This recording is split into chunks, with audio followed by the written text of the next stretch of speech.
Hello gamers and welcome back. I'm Rob, of course, or Warshack if you want to call me by my in-game name. And we are going to be doing another Rob Reviews where we go over cards to see if my predictions were correct. Our first one actually wasn't that bad. We got a lot of the key cards almost, no, I don't want to say right on the money, but we said they were really good. We just didn't know how they were going to be really good, like Cube. We said it was going to be an awesome card, but we didn't think about like Doomguard, obviously. But it actually turned out to be a fantastic card. So let's see if we were correct on some of the cards in this episode. First off, I believe it's Branching Paths. Hoped. So with this one, hopefully it shakes some things up a little bit. This is one of the first cards that they had talked about on the stream today. Brian Kibler and another developer, I think he was, they actually went into some good detail about each card and like kind of where it originated from. And this is when I made the Brian Kibler finds cards interesting video. It's a 4-mana druid card. Choose 2, draw a card, give your minions +1 attack, and gain 6 armor. I better rate this very highly. 2 out of the 3, and I believe they did say that you can pick the same 2. So I really like this spell a lot. Like fucking good. I've been mentioning this a little bit in Hearthstone for a while now, is the fact that like when you have a card, if we want to casually notice that I'm wearing a t-shirt that says fucking Robbies. Oh, Rob wearing a Rob playing an early game card, a mid-range card, or a late game card. That card has one use and one use only, and it's only good at that particular time during the game. But when you can add cards like this in the game where the mana cost is, let's say, is stagnant, but the ability it does, like at the beginning of the game, maybe drawing a card is worth more than the attack because you don't want to worry about the attack because that's later on. Yeah, this is what I was mentioning before with versatility in a card. Or let's say you're playing against an aggro deck, and you know you don't need to draw cards, you just need to. So like cards like this, I think are really good for the game because they allow you to, like, if you're in the late game, you need armor, you have the option. You're in the mid game, you want burst, you have the option. You're in the early game, you want card draw, you have the option. So like I've been saying cards like this forever. I even mentioned in the episode before. So like I'm a big advocate for dual card options and game armor, you know, depending on your situation. So cards like this I really like. I think this is actually gonna be a pretty good card. It also goes in the 4-mana slot, which goes into for swipe. So some druids, you know, they've actually cut out one swipe. I really like swipe, but this kind of competes with swipe. It takes up the same mana cost and does not compete with swipe. Swipe's still a staple. Is what I really like, you know, having the ability to kind of pick and choose has always been a trait of the druid, and this just continues on from that. I like the card a lot, and I think it might be played. You think it might be played? Rob, don't give me that little laughing glare that you always get. It might be played. It will be played. Have some fucking thick daddy chest to your voice. Say, this card is, I believe this card is good. It will be played. Maybe not in every druid deck, but it will see play because it is a good card. It might see play. That's some half-ass shit you got. That's some half-ass shit, young boy. YouTubers and our Twitch viewers need more, Rob. They expect more, and you need to deliver. You need to deliver. And you gave me like a pizza I ordered with 2 toppings, and you only gave me 1 of my toppings. So I'm sad. It's still good because I still got a topping, but I really wish I would have got my 2 toppings. That's how I feel right now. So this is a rogue card, and more specifically a rogue secret, cheat death. So when a friendly minion dies, return it to your hand. It costs 2 or less. Very similar to Shadow Step, but instead, you know, you play a secret, your opponent kills the monster, you get it back. Cheat death. 2 or I wonder less. What I say this reducing fits the cost into. Of minions and spells has always been obviously really we know this fits into mill. As they're pretty very good. combo oriented, and being able to play a variety of different cards for that low price, and being able to make combinations that wouldn't normally be possible. I still don't even play this in my mill deck. That's been very heavily kind of pushed at as the rogue type. So this is follows right along with that, but rogue secrets, right? Like, so rogue is supposed to be a sneaky class, very stealth. And then you look at like mages, and mages, you know, are spell heavy and stuff, but hunters, that secrets make sense. He's a nifty little Jew. Mages kind of make sense. Rogue definitely makes sense. Like, rogue should have always had secrets. And then you look at paladin. Why do paladins have secrets? Paladins aren't sneaky. They're supposed to be holy, righteous protectors. They're not sneaking around. You know what I mean? You don't see a paladin sneaking through the bush. They're just not sneaky people. But rogues are very sneaky. So I think. Why shouldn't this class have secrets, Rob? Well, clearly, they're just not sneaky people. The people are not sneaky. They don't deserve secrets. The sneaky people, they deserve secrets.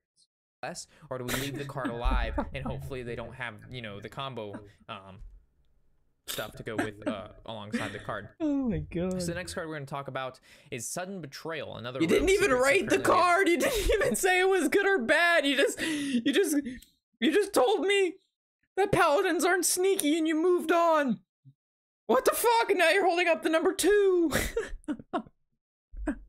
Rob. Fuck. 2 rogue secrets that have been released to us. A 2-mana secret. So it's going under the same 100 price of secrets. You know, mages cost 3, rogues and hunters now cost 2, and then paladins have cost 1 because normally they have sucked. But now hydrologists made them good, but that's besides the point. When your minion attacks your hero, so we're talking like misdirection style, instead it attacks one of its neighbors.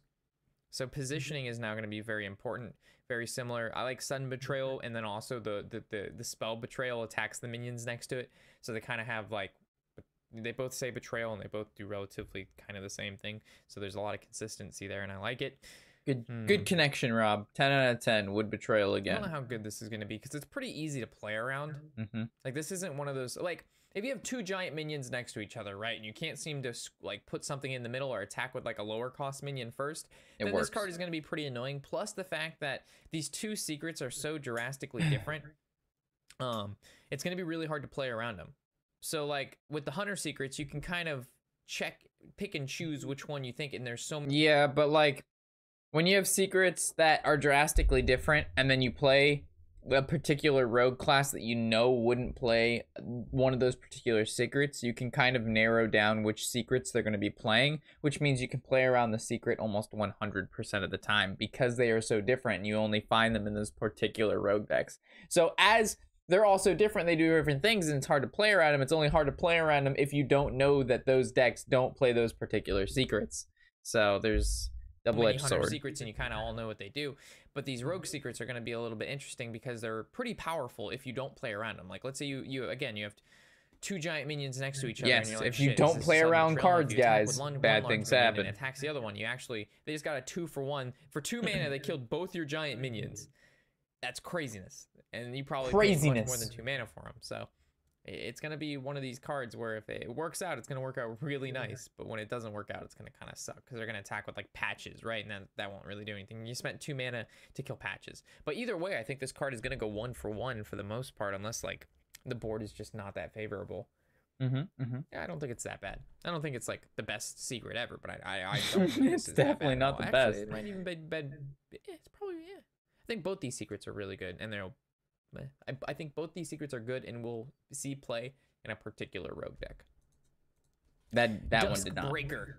I like this picture a lot. It's a cool picture. 4 mana, 3/3 dragon, so pretty understated for 4 mana. Normally 4 mana, we're looking at 4/5s, 5/4s, so we're missing basically out on 3 stats. So battle cry. We have to end this with this card being very good. Sort of the kind of dragon except nothing other than saying this card is good. He is a dragon, so he also counts as a dragon. Except nothing less. Deal 3 damage to all other minions. So he's a 4 mana, basically board clear for dragon decks. And what's cool about this card is that you wouldn't really play him in a tempo dragon deck. Most of the time, wouldn't play him in a tempo dragon deck. Well, Rob, you play him in a curve stone dragon-esque deck, let me tell you. And it's gonna be one of the best decks around, let me tell you. Dragon decks currently are very, I don't want to say aggressive, but they're faster dragon decks. There's no control dragon priest floating around in the meta. There used to be something like that, but right now there's not. You see Scalebane, Operative, and it kind of that's the tippy top of the dragon curve. And then maybe you would like, now there's, but this was before Spiteful, like so Primordial Drake, or like, you know, Malagos, whatever the case may be. But you wouldn't really play those in the deck. So when you have cards like Dustbreaker in your deck, you're not really committing to being aggressive in the early game, because if you happen to draw the Dustbreaker and you want to play him, you're going to end up killing your own minions, because he doesn't say deal 3 damage to all other non-dragons. It's just everything's taken 3. So this is kind of like, instead of you having to worry about making sure you draw on turn 6 Dragonfire Potion, you kind of have like a Alkanized Soul Priest Circle of Healing on turn 4 in a dragon package, which I think is really cool. So this is pushing more of a basically control dragon style deck. And as for me as a control player, I like control decks. It's for the cost of this card and its ability, plus it's a dragon. Please say it's good. This is a really good card. Like, Thank you. This is a 2 of in every single control dragon deck that you'd ever want to build, for sure. I got the 2 of in the control dragon deck. You just replace the words control dragon with big priest, and we're chilling. All right. We just got to do some minor modifications to the sentence, and we get it worked out. But I think I had it within the ballpark on this one. Of the card is really good. Determining the decks of which are going to be powerful after the expansion is fucking impossible most of the time. But saying individual cards the power level, I think that's the key note, and I think I hit this one on the head. Definitely a frisky dingo. Holy fuck. This next card. I talked about fucking Gibbles for 2 minutes. So it's a 1 mana 1/1 feral Gibberler. After this minion attacks a hero, add a copy of it to your hand. We actually just played this guy in one of our decks. So I for some reason I was thinking about this card a little bit, and at first you're just like, it's a 1 mana 1/1, it's whatever. Its ability is kind of subpar. It doesn't actually do anything. In most 1 mana cards, you compare this to like Firefly. It doesn't even come close. Right? It doesn't see play, so I guess I won't go over it as much. But it's actually not that bad. Design. And I don't think it's completely useless. The next card is going to be Savannah Highmane, the only and true Hunter legendary minion. No, we've got the 8 mana 6/6. The stats suck ass for this card, but that's not bad because we don't want every 8 mana card to have crazy good stats and be an auto include into every deck. When you pay a premium like this, you're looking for, you don't want to just keep paying for the stats of a minion, because then we just have a minion heavy board and deck, and then the minions are attacking each other. Spiteful priest. So I like good abilities. I like abilities that do something right away. And this is Battle Cry and Death Rattle recruit. So why not have abilities that make even bigger minions come from your deck for free? Recruit a beast. And recruit a beast means you're basically pulling the beast out of your deck. And I would like to hear the words and big it hunter. Chooses it very similar to Rage or Usarge, Rage Unbound. So it could pull Savannah Highmane out of your deck. But unfortunately, a lot of the Hunter cards are very, very cheap. You look at Alley Cat, you look at Crackling Razor Maul, and stuff like that. What is the other one? Jeweled Macaw. I actually don't know if I like say Big Hunter here or not. You're gonna get not the greatest beast out of your deck. So this is like promoting a form of like basically Big Hunter is what this is promoting. You want to play big minions, so when this first you play this 8/8 and you pull a King Crush, you pull Savannah Highmanes, you pull just big fucking beast, man. And when it dies, if they don't silence it, it's gonna pull another big beast like King Crush, and stuff like that. Oh no, the Dread Swamp Dude, the 7 mana 9/9. So, but the problem is living long enough to play this guy. So it's, if hunters are going to receive some sort of early game, got it. Like they basically need a 1 mana. They need basically Sir Finley Murkleton. You need to be able to pay 1 mana, change their hero power to a more defensive hero power, and now we're shaking and baking. You know what I'm saying? But when you can't change, I mean, we got the Sir Finley Murkleton was a stretch because that's a wild card. So we playing wild control Reno Hunter, but I think we got the nail on the head with what deck this card is played with, because we mentioned every single card that's played in currently our big hunter deck. We play King Crush, we play fucking Savannah Highmanes, we play the what else did I mention here? The Swamp King Dread. So that's pretty good. Good job, Rob. Like the hunter hero power is so linear. Like it does 2 damage for 2 mana. Does that help you gain board control? No. Does it help you gain card advantage? No. Does that help you live longer? All right, let's see if I call this card good. It adds a minion to the board, and that's board control.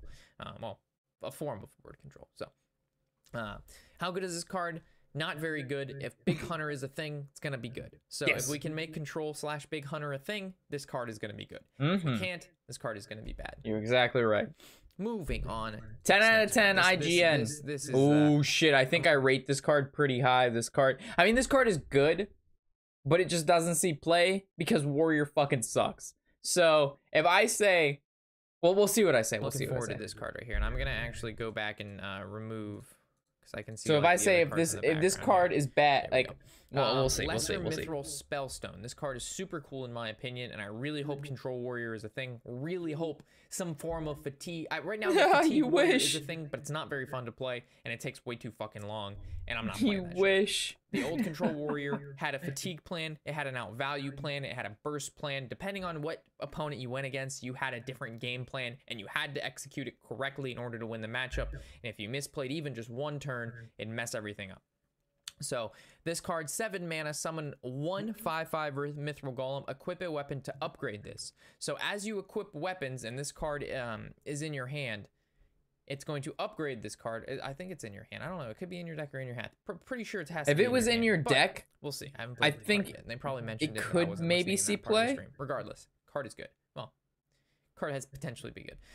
When you play a weapon, it's going to upgrade it, and then it's going to be a 7 mana summon 2 5/5 Mithril Golems. And as you upgrade once again, it's going to summon 3, and I believe it stops at 3. That's how all of the I'll answer your question after it have gone so far. They've had 3 renditions, with the last one being the most powerful of summoning. Basically, a 7 mana 15/15 is what you're getting out of this in response to 3 5/5 bodies. And what's crazy is 7 mana 15/15. Looking back, when you play Spiteful on turn 6, you already get a 4/4, which means you're like most of the time you get like at least a 7/7, right? So you're getting for 6 mana at least an 11/11. And this requires you to play 2 weapons and be in your hand, and you only get max 15/15, while Spiteful you could randomly generate even better than 15/15 or other cards that generate more value. So it's just like, Spiteful is just so good. It's just, if they have taunt or not, obviously they don't have taunt. Well, they could have taunt.